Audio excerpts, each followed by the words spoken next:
Good. Well, look, welcome everybody. This is being streamed live. It is not a television program, and there is a hashtag for any of you to communicate with me your views, which you either want to say yourself or you would like just put into the mix for the speakers to correspond to. And that is hashtag leadership in crisis. So bear that in mind if you want to tweet. And Anne-Marie, I don't know if you're going to tweet because you are an inveterate tweeter, but you can tweet to me, I suppose, if you want to make a point as well. That is the motion. The public leadership is failing to deliver social cohesion stability. And this is what we loosely call an Oxford-style debate, where we have two speakers for, we have one speaker against, and kindly, Mr. Barroso has agreed to sit on the against side because he's still trying to work out his own position. I hope I'm being fair to you, but he has some very important points that he would like to make. So please use your mobile device and please vote. And can I assume that everyone has now voted or is voting? Because I'd like you all to introduce yourselves. Anne-Marie. I'm Anne-Marie Slaughter. I'm the president and CEO of New America, which is a think tank and civic enterprise in Washington and New York. And I'm a Princeton professor emerita of politics and international affairs. Maurizio Cardenas. I'm the Minister of Finance and Public Credit of Colombia. I'm an economist. I have been minister several times. I worked at the Brookings Institution in Washington, D.C. for a number of years, too. Moses Naim. I'm a senior fellow, a distinguished fellow, actually, at the Carnegie Endowment for International Peace, which is a think tank in Washington. And finally, José Manuel Barroso, we all know what you have been doing, but what are you doing now? I have been 10 years now leading the European Commission, and in fact now I'm giving courses and conferences. I will be associated to 2 universities, but it's not yet formal decision. It will be announced very, very soon. All right, well, you've got 50 minutes and you can make the announcement at the end of the session if you want. Thank you very much indeed. All right, well, I hope I've made clear the slight hovering on the fence that you are doing today, but you have some important contributions. I'm now closing the vote, so if you haven't voted, tough for the moment, but you will need that, that device later on. So I now have a picture of the room and the way you are thinking. And I would now like to ask Anne-Marie Slaughter to speak for the motion. You have 5 minutes, Anne-Marie. Great, thank you. So I actually thought the motion was simply public leadership is failing. And I was prepared to argue that, not simply failing to deliver social cohesion and stability. So let me start by saying I define public leadership for these purposes as government leadership. And I'm going to argue that government leadership is unquestionably failing to deliver social cohesion or much else. And I'm going to start with the United States because it's a very easy case. In the United States, what are we grappling with right now? A racial divide and a class divide, the likes of which we have not seen for decades. We should be having a national dialogue about race, class, and justice. We are not. We are seeing demonstrations. We are hearing different views through media, but we're not having a national conversation. Second example I will give is infrastructure. We have 2 transportation systems. One for the wealthy who have private jets or very nice accommodations and have fast track through the long lines that everybody else has to go through. And the other on trains that are honestly would embarrass a developing country. Trains that let the snow in, trains that are never on time, buses. We have 2 different experiences, and that's a very important part of social cohesion. When you have 2 different experiences on something as basic as getting to work or traveling, that's very bad. The third thing I would say is we have a broken political system. Apathy is unbelievably high. Congressional ratings are in single digits. Basically, the country believes that the political system is broken, and yet we are unable to fix it. And majorities, large majorities, agree. So on 3 areas, we are divided increasingly by race, by class, by the inability to actually fix our own problems. So let me give my last 2 points on the global public leadership, since we are at Davos. And I would say global public leadership is equally failing. It is failing First, to reform institutions that date from 1945. I keep wondering, are we going to be in 2045 and we're going to still have the winners of World War II running the world with vetoes on the Security Council? Really? But we are incapable of actually reforming those institutions, which means the vast majority of the world's population is not represented, which of course does not foster cohesion.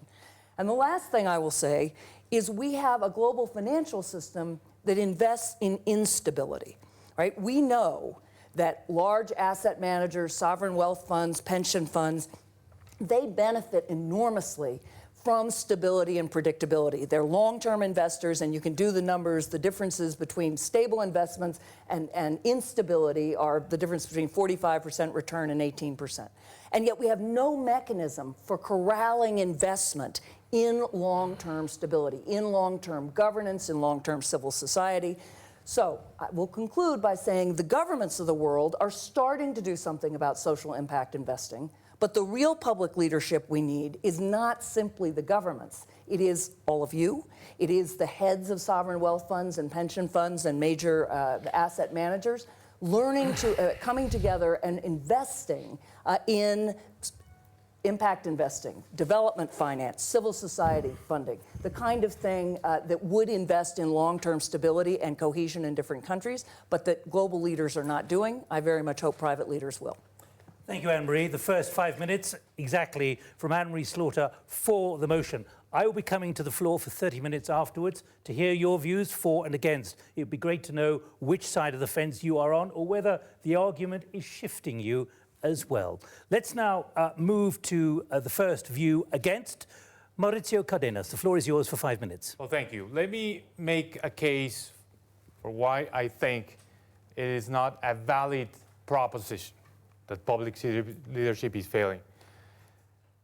As a general proposition, it is wrong, because not everywhere in the world that's the case. So let's not answer this question just with the view of Europe or the US. Let's take a broader perspective, and let's think about public leadership in other parts of the world. Let me begin with the case of my country, Colombia. Colombia has been in a conflict for over 50 years, a conflict that is well known to the world. And President Santos is now leading a peace process, which takes a lot of courage. There are lots of people against the peace process. It takes courage because it's changing the status quo. It's about negotiating peace. And that, to me, is leadership in action, not in crisis. Think of Colombia, for example, a long-standing problem, inequality and poverty. Well-thought and well-implemented decisions that have the courage of raising taxation amongst the rich, expanding social programs with a clear liberal conscience, reducing inequality and reducing poverty. Spending your political capital on tax reform to do that, and designing the adequate social policies takes leadership. And that's leadership in action. But that's not just Colombia. Actually, I arrived late. I was in a panel outside the Congress Hall with the new Minister of Finance from Brazil. Before he came to Davos, he announced that to get the Brazilian economy back on track, to get it growing again, there is need for additional taxes in Brazil. There is need for action on the fiscal expenditure side, which consumes political capital. That, to me, is leadership. Or think of President Peña Nieto in Mexico. Everyone thought that it was impossible to implement a set of reforms like the one they adopted, especially on the energy side, competition. And the Mexican government was able to pass all that package through Congress. That, to me, is leadership in action. So let's not answer this question. I'm asking here the voters, with an Eurocentric perspective, let's think of what's going on, what's happening in the emerging world. And one of the reasons why the emerging world is doing well is because there is leadership. So let's not confuse more democracy, more participation, which is what we're seeing now in the world as a whole with lack of leadership. I think it's just the opposite. It's more participation, more democracy, puts more challenges on leadership, but it does not undermine leadership. I think it actually expands and promotes leadership. That will be my argument. You have 2 more minutes against. if you want. Well, I'll use them later, if possible. I can take them. Yeah. This is not a negotiation, Moises. Thank you very much indeed. Let's get the second voice for the motion. Moises Naim, 5 minutes. Thank you. I am in favor of the motion that public leadership is failing because I am in favor of the motion that says that leadership is failing, not just in the public sector, but in the private sector is failing, in the media, in multilateral organizations, in big religion, in big NGOs. So there is a generalized failing. Both failing in terms of performance failings, both related in both failings compared to what's needed and compared to what's expected. Expectations for a variety of reasons that include globalization, information, and all we know. Expectations are soaring, and it's making it very hard for governments to satisfy those expectations. We know that. That's a very old story in which the expectations and aspirations of populations are growing at a faster rate than the capacity of governments to satisfy them. But I have a broader perspective on this, because when we speak about leadership, in fact, leadership is about power. You know, you want a leader, and the leader, you want to have power to do things. And I wrote a book titled The End of Power. In that book, I argue that power is becoming very different in the 21st century. Power is not just shifting from regions and social sectors and actors, but power is also decaying. And my definition of decay in that aspect is that power has become easier to acquire, harder to use, and easier to lose. Power has become more ephemeral. And power is especially limited to those in government and to those in multilateral organizations and supranational bodies. They are constrained, and they leave their habitat, their ecosystem is an ecosystem of constraints and limits that, despite the courageous efforts of ministers like Minister Cardenas, who I admire and I know his work, and others that he has mentioned, and other leaders, they are facing huge obstacles that limit their actions. And that has a lot to do with the fact that we have not seen innovation in public sector and government. We live in a world in which we are surrounded by innovation. Since we wake up in the morning until we go to bed at night, everything we do, from the way we brush our teeth to the way we eat, the way we date, the way we shop, the way we travel, has been transformed by innovation. Everything has changed, except the way we govern ourselves. There's total stagnation in the way in which we govern ourselves. And that stagnation is the one that yields the gap between expectations and need and performance. And I will just finish by saying that one area that needs dire attention and urgent attention to solve the problem, that I think we all agree that this is not a desirable condition, has to do with an institution that is deeply discredited around the world, but it's very needed, and that is political parties.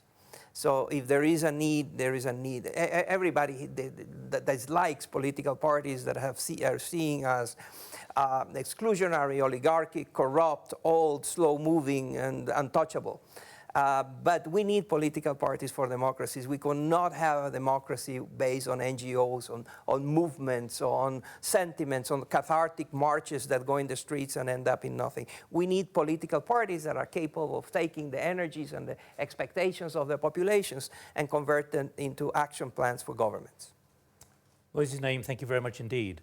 I'm proposing, Minister Cardenas, to offer you another 2 minutes after we've heard from Mr. Barroso. Then you can push the case against. And we look forward to your nuanced view for or against. But you're sitting sort of on the against side. José Manuel Barroso, the floor is yours for 5 minutes. I was indeed very surprised because, in fact, preparing this, I sent a message saying that I do not agree to take position against the motion.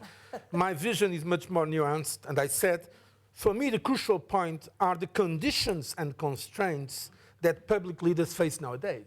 So, if you ask me immediately, is public leadership failing because these public goods are in crisis?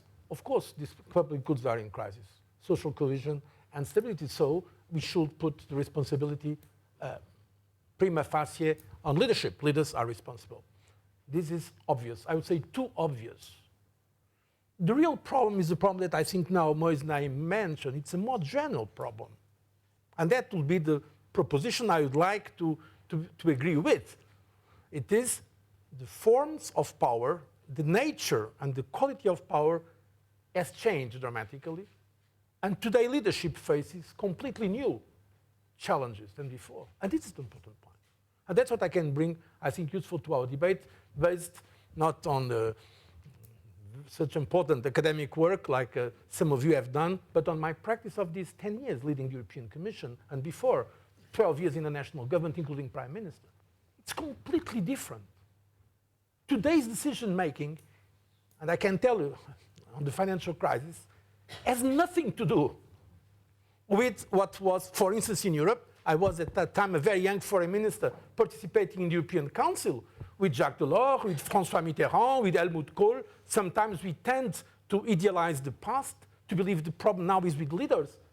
But the decisions at that time, between 12 of us, and today between 28, and the way globalization has changed the nature of power, the speed of decision, the news cycle, 24 hours a day, 7 days a week, the pressure, the overload on political leaders is completely different. The power has changed. In fact, today there is less power. I would not say, if I can say the end of power, but at least less power in the sense that there is less effective power. And that brings a legitimacy problem, because citizens think in democracies, we have elected those guys to do something, and they are not able to do it. Now, speaking about Europe, because that's an experience I can share with you, many of the problems cannot be solved at national level.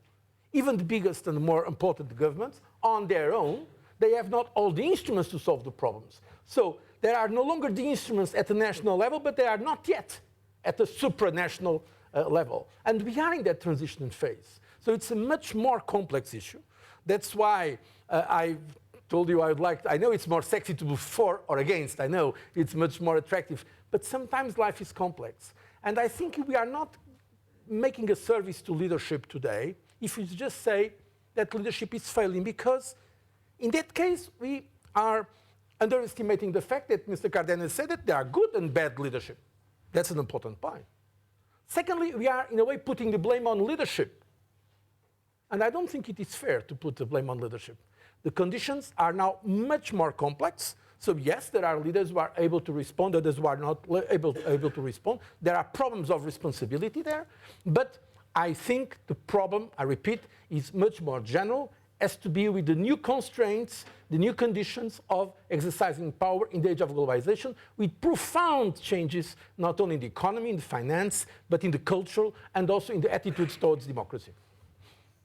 Mr. Barroso, thank you very much indeed. I do think you're shifting on that side of the divide, if I may say, even though you're disputing the motion, because you're saying there are good reasons why public leadership now is having major challenges to deliver social cohesion and stability. So I'm edging you in that direction without asking for a commitment at this stage. Minister Cardenas, take 2 more minutes to argue your case. I think we should not, again, confuse the fact that we live in a more democratic society, that there is more participation, that power is more fragmented, with the concept that leadership is in crisis.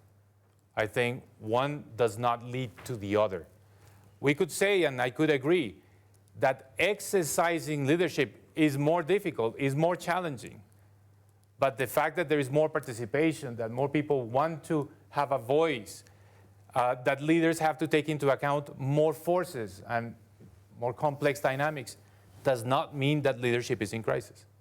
It means that exercising true and effective leadership requires more skills. But the argument, as it has been proposed, that leadership is in crisis, I think is wrong. And let me repeat it again. Even in societies like ours, like Colombia, a more educated population, access to the social networks, more channels to express participation and to express points of view, you can exercise effective leadership. Of course, it's more demanding. It's not what it used to be. It requires a new set of skills.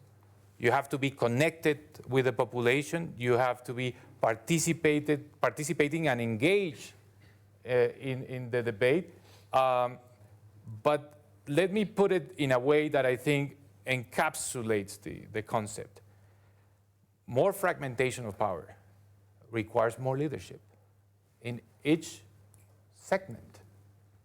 In the people that are exercising the right to protest, in people that are in the traditional political parties, in the media, there is more leadership. This has not meant in any way a reduction in leadership. There is, I guess, more competition for leadership, but not that leadership is in crisis. And that we have set more limits to the exercise of power. That's true. But that does not mean that there's no leadership. Thank you all very much indeed. Right, we have just over 30 minutes to run. I have some messages here. How many people would like to join the discussion? And I'm going to put a limit of 1 minute on any intervention from the floor. It would be very helpful as well to know which way you're currently voting. Over here, do we have microphones? A microphone? Are there microphones? Please. One microphone there and another there. And while the microphones go, let me give you an idea of the kind of comments we've been getting. From Victor Santos, one of the reasons the emerging, and another one over here, please. Over here. Someone over here. One of the reasons the emerging world is doing well is leadership. Bruno Berthen, is leadership failing or public leadership failing everywhere or only in developed markets and democracies are we powerless? And one other from Lunatics. Leadership is needed everywhere desperately. We are to stand up and take the lead on issues in our local communities now. Let me get many more reactions from the floor. And I may be asking who's for, who's against. So if you want to declare which side you're on, it would be helpful because then I can keep balance in the argument. Please, first. Nick, it's not as simple as to for or against the motion. What I see from the... So you're not going to vote at all? I will, and by the end of the debate, but I'm more moving towards against the motion. And here's why. Because first of all, social cohesion needs to be defined in different degrees. Because in the developed world versus the developing world, they're two different chapters altogether. In the developed world, we see the problem being more between the have and have-lots, whereas in the developing world, it's more between the have and have-nots. So that cohesion needs to be addressed first. Like if you take India, where I come from, in many centuries ago, the caste system provided a social cohesion where people knew exactly where they are coming from. That has been replaced today by a new order which is not so well defined.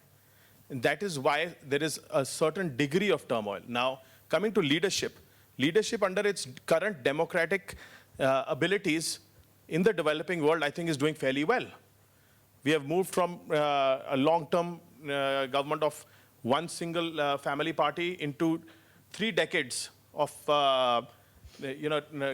coalition governments, and back into after 3 decades, a single party majority. What that defines clearly is the evolution of change. Thank you. All right. I'm going to be quite tough. Please pass the microphone on to someone else. There's a lady over there. Who's got the microphone here? Please. Which way are you voting at the moment? Or are you hovering still? I am voting for, but it's not only the fault of leadership. We're dealing with radically changing population shifts all around the world. I think they're predicting by 2020, and my math might be wrong, but that more than 250 million people will not be living in the place of their origin, which is going to present enormous challenges to leaders all around the world, whether it's through food issues, water issues, climate degradation, lack of employment, et cetera. So how do we define this notion of social inclusion? I'm not even sure what it means, and truly. And also, how do we look to local levels of leadership to inspire our big national leaders. All right, fine. I'm going to ask you to sort of respond to anything in 3 or 4 more interventions. And at the end, I'd like a minute winding up, and I'll be coming in reverse order for your reflections on the debate to somehow persuade one way or the other. You have the microphone, I hope. And at the back, we have 2 more here, please. Go ahead. Herminia Ibarra from Instead Business School.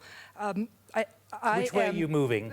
I forgot which is for and against. I believe public leadership is failing. You're for the motion. For the motion. There's very clear evidence that trust in public leadership has been dropping and continues to drop, and that is just about everywhere. And the comment I wanted to add to that is that a lot of times the debate about leadership is because people define it differently. If you, Mauricio, define it as the acts of heroic single individuals, of course we can find many examples, but what we're lacking is institutional leadership, collaborative, distributed, such that we can change the institutions that several of you on the panel have rightly noted have decayed almost beyond repair. Thank you. Okay. David Tody, are you in the room somewhere? Yep. Can I get the microphone to you? Because you've sent me a couple of tweets. No, keep the microphone there. Get this microphone over there, please. Thanks. Nelson Cunningham. And Which way are you moving? I'm for the motion. My question for the group is, how much of this is structural? You know, in my own country, the United States, famously, we built separation of powers into our Constitution, which was designed to slow decision-making. It was designed to ensure that we didn't rush one direction too quickly. Parliamentary systems operate differently. A prime minister, by definition, has at least a working majority in his or her parliament. Do we see a difference in systems? Is one structure better? Is a dictatorship better at providing the kind of leadership we need? Is a benign dictatorship like Singapore better than a democracy or a presidential democracy or a parliamentary democracy? Question mark. They do have multi-party voting in Singapore. Right, let's just pick up on those points. Mr. Barroso, do you want to pick up? I can react already, because I think that's the important and a very interesting issue. First of all, I don't agree with over generalizations. And I think it's completely incorrect and inadequate to say, in general, the developed world or emerging economies have very different situations. We have great cases of success, and we have great failures as well. And so I think we should try to avoid this kind of simplifications. The question, in fact, of speed, it's a very important But this question. one about structure. Structure and speed, because, look, one of the problems we have learned during the financial crisis is that the speed of democracy is, of course, not so big as the speed of markets. And so democracies, by definition, they take time. Not a complex system like the European Union today with 28 countries, 19 countries in the euro, by definition takes time. So certainly more time than a totalitarian regime. Not only the European Union, the United States, the fiscal cliff. It was a paralysis in the administration in the United States. Or in Belgium, it's just a country that took more than 1 year to form a government. More than 1 year to form a government. But now the question, what is the alternative? This is the point. Do we want a centralized system that one dictates, someone that imposes?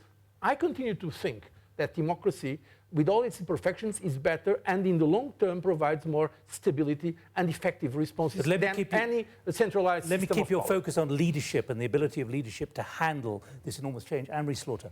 So I have to say, listening to Minister Cardenas, that you persuaded me that we are defining it too broadly, that absolutely in Colombia and Mexico and many countries around the world, there are examples of public leadership making a difference. And so I do think we should be looking at the developed world and the developing world, or just more broadly specific countries, rather than making that divide. But what I would say, and there was somebody tweeted they disagreed with me because I'm describing public leadership only in terms of government. I take that for the purposes Should I just of say the resolution. what that says? From Mohammed Al-Sihi, I disagree with Slaughter. She blames government leaders. I think private sector leaders are not doing enough social responsibility. So I want to speak to that. So I think part of the answer to the structural problem is that private leaders and social leaders have to think of themselves much more as public leaders, so that the examples where we are addressing major public problems, so take the Global Alliance for Vaccines and Immunization, these large coalitions where you put private corporate leaders, civil society leaders, and government leaders together in a way that can be much more nimble. Now, it generally isn't passing laws. So one of the questions is governance really changing in such a way that the old model of you pass a law and you implement it simply is not going to be fast enough? Maurizio Cardenas, Well, structure and speed. structure, speed, and what it takes to exercise effective leadership. I don't think it's heroic. I don't think it's something you have to do breaking the rules of the system. You can operate within the system and exercise effective leadership. What is the system? Well, I agree with Mr. Barroso in the sense that we have no form of government that is better than democracy. I think Churchill has not been proved wrong, and it's been almost 50 years. But he got voted out of power, having succeeded in the war. But he didn't change his mind. So I think we're working under the framework of democracy, and no one is talking about exercising leadership in dictatorships or using other type of institutions. Think for a minute about a different form of leadership. We're talking here about national governments, but think about mayors. Have mayors lost leadership? No. Have they lost leadership? I don't think so. No. I don't think so. Mayors are still as important or even more. The thing is that people understand the limits to the power of the mayor. So let's not judge leadership by what leaders cannot do. Let's judge leaders by what they can do under the rules of the game. Moses Naim. So first, of course, democracy is superior, and even dictatorships are now facing many of the constraints we are discussing. Even Structure and speed. Even dictators are having problems with structure and speed. And two small points. One, to the point of the leaders that are achieving things, we have that list, and there is a very good and long list, but we also have a list of the leaders that are not doing well. Leaders in Argentina, in Venezuela, in Russia, in parts of Asia are not the kinds of leaders that you would admire or that you would say that they are delivering social cohesion, stability, and so on. In terms of democracy, I wanted to just point out that there is a generalization that one can make, Mr. Barroso, and that is that democracies around the world are becoming increasingly Italian. Global politics around the world, the democracies are becoming Italian in the sense that in Italy they overdosed on checks and balances. In terms that, in Italy you cannot get anything done because there is such a proliferation of veto powers, of centers, even individuals or groups or entities. Are you saying that leadership is in crisis always in Italy because of the system? Parts of yes, I'm saying that, and I'm saying that the world is looking like that, and the fiscal cliff and the shutdown of the US government, a government that was unable to pass a budget for several years. Why was that? Well, because the United States, like other democracies, has gone into this situation in which you have plenty of actors, of protagonists that are more, but each one has just enough power to block, and not enough players have enough power to impose their view. And that creates the paralysis, and then that speaks with decisions that are late in coming, that are diluted, that they appeal to the minimum common denominator and don't get the job done. Right, we have 15 minutes to run on this open segment. I should say, in the interest of balance and impartiality, Alexandra Black has tweeted, Anne-Marie Slaughter talks sense. Right, let's now move on with David Todi. And the reason I'm asking you, you've actually made two contributions, but particularly asking the question, hasn't the nature of true leadership changed from positional power to the ability to inspire and lead others? Right, and my point, firstly, I am the affirmative. I think governments have failed, but I also agree that private sector has failed. I think the social sector has failed. And I think that leadership at its very core has changed. It's no longer, we expect too much of individuals. We must change what we believe leadership really is, which is about good ideas, inspiration, and bringing people with us. And I think it transcends political systems as well. And I think what we have is a vast abyss, a vacuum around people willing to speak up for what they believe in. And we must use digital and social ways to engage with people in a new way. And I think that is fundamentally the issue around a new type of leadership that's emerging around the world. Successfully or not? I think with mixed Struggling. Struggling. yeah. Okay, please. Who else would like to come in? Let me get the microphone. Over here, there's a lady sitting behind Moses. Please. Yeah, hi. Just wanted to check the And which way are you thinking? pro. The question is very, very simple. Is the concept of leadership different from different societies which are in their own evolution cycle? The reason why I'm asking this, if I look at this panel, it looks to me like a Eurocentric or America-centric panel.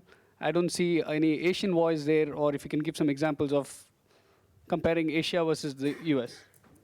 Any examples? Could you think of any? I have to say, I agree with you, and I think, I will venture, that if one of us were Chinese, they would be much more likely to vote against the resolution. In other words, that I do think the Chinese government is perceived as delivering public services, infrastructure, many of the things I said, far more effectively, not just Singapore, because Singapore, not that they would be happy with everything, but I do think in part this is a crisis of democracy. I prefer democracy without question, but I think that's a fair argument. Because Xi Jinping wouldn't talk about a leadership in crisis at the moment, would he, in China? Is there anyone from China who'd like to represent the Chinese view or to speak against the motion? Now that I have just spoken for the Chinese view. I'm willing to take any voice from anywhere. Anything else you'd like to pick up on that particular question? Okay. The question, I can say one thing about it. When we speak about Europe or the United States, but now speaking about Europe, the question we have to ask in that case is the following question. It's a provocative one. So do we want a Chinese model for Europe? That's the point. And I don't think there is Europeans that want a Chinese model to Europe. So that's the point.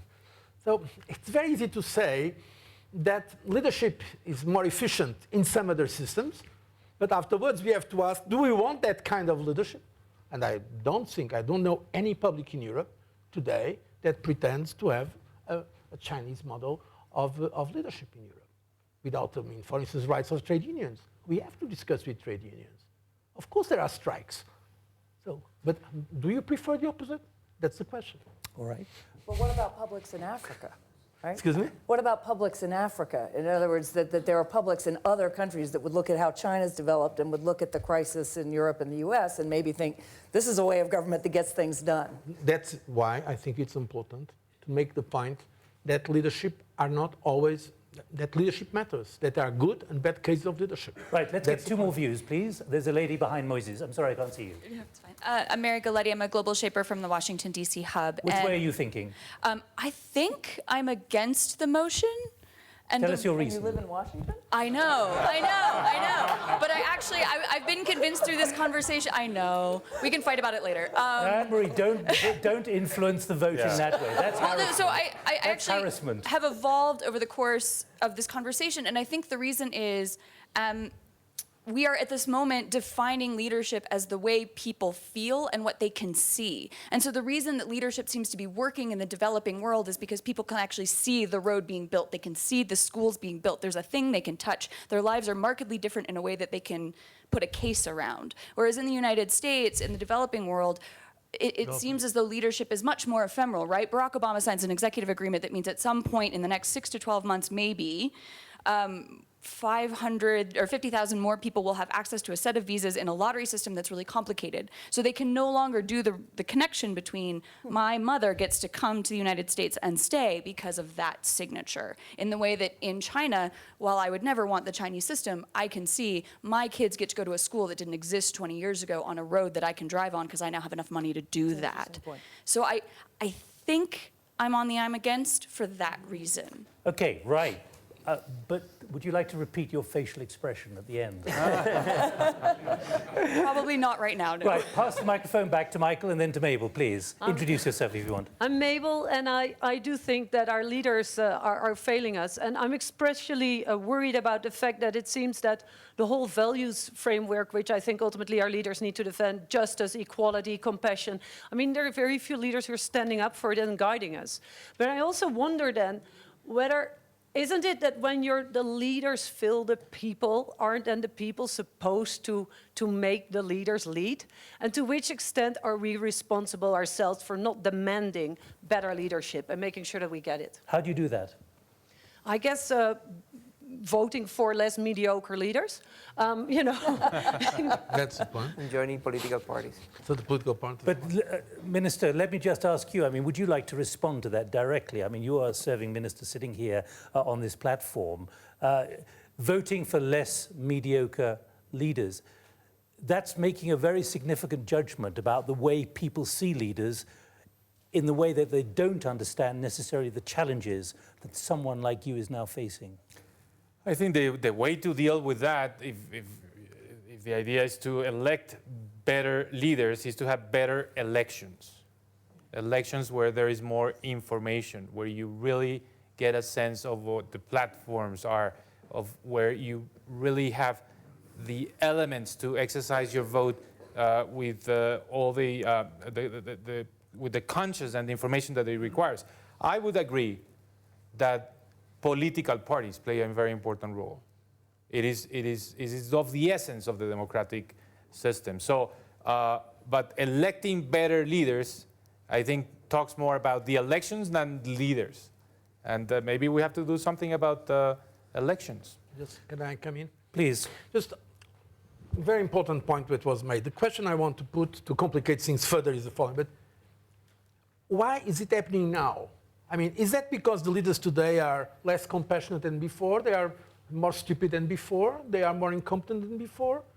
It's true, as was said by one of the participants, that empirical data confirms that there is a crisis of leadership, in the sense of the people in advanced democracies tend to trust less leaders at national level, at the European level, and at global level.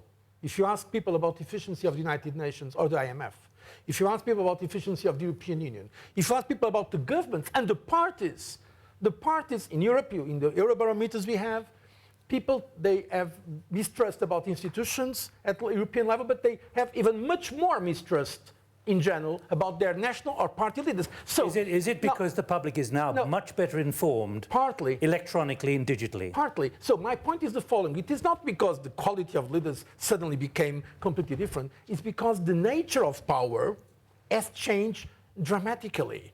And I think we should pay attention and discuss this, because if not, what we are going to do, and I'm going to use a word that was not yet used today, is that we are going to support populism. To support those extremisms that exist not only in Europe, by the way. Remember when President Obama came recently to the European Union, we spoke about the Tea Party. It's a form of populism that exists not only in Europe. So, and if we say that leaders by definition are incompetent, political parties are corrupt, in that case we are going to fuel those extremist, populistic, sometimes in Europe xenophobic, and ultranationalistic, in some cases, at least I don't like those values. And that's why values are important, but I want to make the case that the problem is not leadership in crisis, the problem is more general than the crisis of leadership. Fine. We have 10 minutes to run. Let me persuade everyone to stay in the room so I can work out whether the view in the audience among you has changed at all. So please don't leave. Could I find Sagal Isak? Where are you? She's over there. Ah. Oh. Good. You're there. No. Oh. Who's Sagal Isak? Ah, thank you. Get a microphone to you as well, Sagal. Let me hear 3 or 4 more contributions. Michael, first. Thank you, Nick. As usual, I thought Mabel von Oranje talked great sense. Someone once said, I think it was me, actually, that followership is a much, much more interesting concept than leadership, and a much more interesting and surprising topic for us to discuss in many ways. When we talk about a crisis in leadership, we are letting ourselves off the hook. We're letting our sense as citizens atrophy, and we're providing an excuse for the failure of our societies, which is actually in our own hands. And I think if we could for once think of the responsibilities that we have ourselves as citizens, and not constantly decry the failures of those that we place in leadership positions above us, we might find our way to more healthy societies. So you will vote how? I'd actually vote for the motion, because I think there is a crisis in leadership, but I think there's a deeper crisis in followership. Thank you. All right, microphone here, please. There's one there. Yes, please. Who's got the microphone? You have the microphone? Yes, please. And then it'll go over there, please. Yeah, unfortunately, as the slaughter said, that mass majority of the public leadership are failing. However, I voted against the motion because where I come from as an emerging market economy, Where are you from? UAE, is a very successful story when it comes to public leadership. Therefore, I voted against the motion because we have a very successful story to tell, and we have very powerful public leadership. And you're saying you do not want to change it?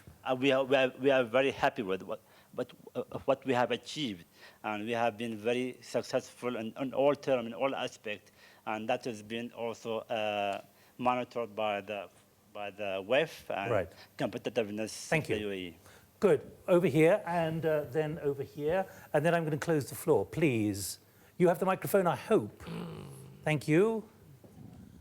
Introduce yourself and tell me which way you might be voting or have decided to vote. Thank you. My name is Lisette, and I think it's not only the crisis for our governments or the election parties or our politicals. I think the values are changing around the world, and we need to see that is our blame, not only for the government or the politicals. Our kids, the families, and the values that are changing all this time. That is the reason that our politicals behave the way that they are doing right now, I think. Thank you. Finally, to Sagal Isaac. Where are you from? I'm from Somalia. Okay. And I'm a global shaper from Mogadishu Hub. And you've been, your thought is about how leadership, there's a danger of killing the way in which leadership functions. Exactly. Sometimes there are nations who are leaders and there are individuals who are leaders to their community and to their people. And sometimes securing power and getting what they want gets the way of the purpose that they were serving, basically, which is leading the world. And if we see sometimes, we know a lot of leaders vote and they support certain agendas and issues. But sometimes it just happens in front of them. Maybe a friend or ally is doing it, so they just close their eyes and weigh the other way, which means sometimes what leadership takes is to, no matter where and how it happens, you have to be there and you have to serve the basic purposes of leadership. So I think the layers of leadership, and I mean the layers of power, whether it's party power, seeking the party power, or seeking personal power, which is the leader's power, or the nation power, gets the way of serving the main purpose. Thank you very much indeed. You're welcome. Would you be able to have this kind of discussion in Somalia currently? Yes. Good. We do. Excellent. Right, I'm going to close the floor because to keep to the deal, which was that you will stay until 1:45 and we'll vote before then. Can I ask you to begin to go back online, please, if you've made up your mind, and if you arrive late, the website is wef.ch/vote, and you can start to vote, but you won't see the result, because what I'm going to do now is ask each of the speakers to give a 1-minute summing up. And I'm conscious of two particular words that have come through: perceptions of the public and expectations.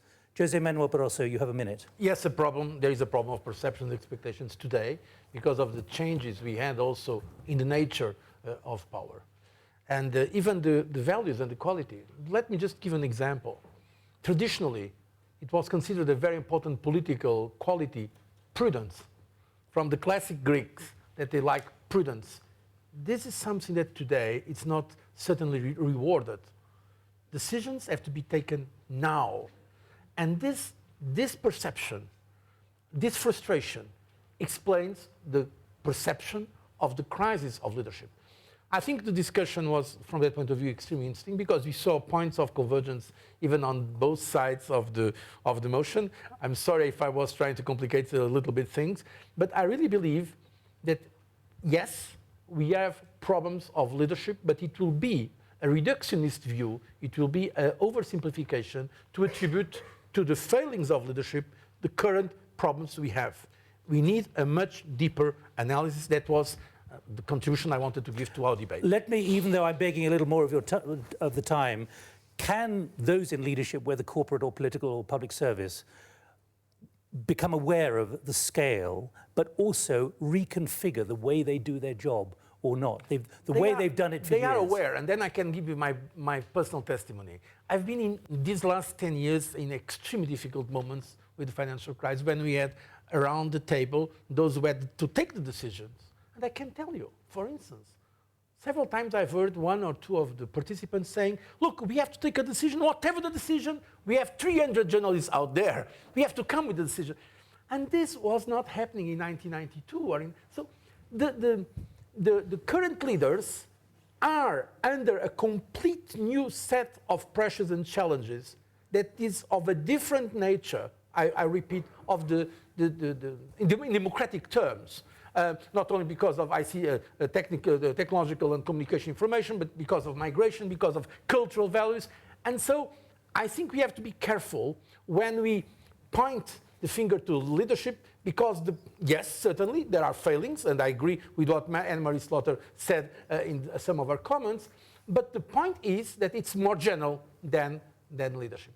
But I think we can, at least I conclude for me, that we all agree that we need a better leadership at all levels. Right, okay. The ability to reconfigure, let me ask all three of you as well, in your final minute, and particularly after you talked in your book about the end of power. Is it about changing the nature of power? Is the notion that there is nothing harder than to be a leader these days. Leaders are more constrained. Leaders they face bigger gaps between what they can do and what they are expected to do, at what speed and under which circumstances. Leaders are constrained by both internal and external factors, and they face a mentality revolution. The world and their constituencies and their voters, their rivals, their enemies, the supporters have a different mindset in what they expect. So the bar to be an effective leader is very high. There's no doubt that we have faced, and we have examples, like Minister Cardenas has mentioned, of very good leaders, but it takes a very, very hard, complex set of skills to be an effective leader. And we need to change the way in which leaders are selected, trained, developed, and eventually picked. The machineries through which leaders are prepared and developed is failing. And I think, again, I want to stress that a subject that is very uncomfortable and inconvenient and people don't like to talk about is political parties. Unless we get them right, we are not going to get public leadership right. Two more final interventions, each a minute. Maurizio Cardenas. Thank you. Well, power is more fragmented. Agree. Is that bad? No. I think that's good for society. We have a system that works with more voice, more participation. With power more fragmented, of course, it is harder to change things. And that's why we talk about paralysis. Is it impossible to change things? No. Why not? Because still under the rules of the game of democratic principles, working with parties, working with branches of power, you can build coalitions and you can build consensus. So you have examples of leadership in this new scenario with more fragmentation of power that of course require skills to build those coalitions to change the status quo. And we're seeing parts of the world where things are changing. So when answering the question, when voting, don't judge by what you see in your own country or your own region. Think globally, and just because there is more political participation, because more people are expressing their voices, that does not necessarily mean that leadership is in crisis. Thank you, Minister. Anne-Marie Slaughter, the last word for the motion, and keep voting, please. Okay, so I've been persuaded that there are places where public leadership is succeeding. I will leave you with the proposition, though, that in an enormous number of individual countries and globally, it is failing. And I'm struck that next year, perhaps, we should have a debate on the nature of public followership and what that means. But let me conclude on three positive notes on how I do see public leadership evolving positively. More women. If we had more women worldwide, we would have a more diverse set of leaders. We would have better outcomes. Second, data-driven governance, where citizens can see in real time what kinds of services are being delivered and who's responsible. And finally, and this went to my point about thinking that more government are not the only public leaders, that they're corporate public leaders and civic public leaders. So I said we're not investing in stability and growth. There's an initiative called the Bretton Woods II initiative that brings together governments, large pension funds, large sovereign wealth funds, civil society to pledge to commit 1% of their resources to invest long-term in development financing and social impact investing and in civil society support. That's a kind of leadership. It's collaborative. It's not the person out there in front. It's collaborative. It's bringing people together, and it's mobilizing multiple sectors for the public good. And I do think that kind of leadership is rising. And I'll leave it there. Anne-Marie Slaughter, thank you very much indeed. So we've ended the debate. That's the motion. Public leadership is failing to deliver social cohesion and stability. Is there anyone who hasn't voted yet? Please do. I'm going to tell you before we see the numbers of what you're thinking at the moment, that before we came in, there was a poll on the public forum, 62 responses, 89% agreed, 11% disagreed. Now, the vote when you came in was the following. It was 85% for the motion and 15% against. Let's now see what you're thinking. And the reason I asked... 4 points. So you all actually moved more money. Minister, Mr. Barroso, you've started moving something there. It's not fair because there were 2 on that side and 1.5 here. Even so.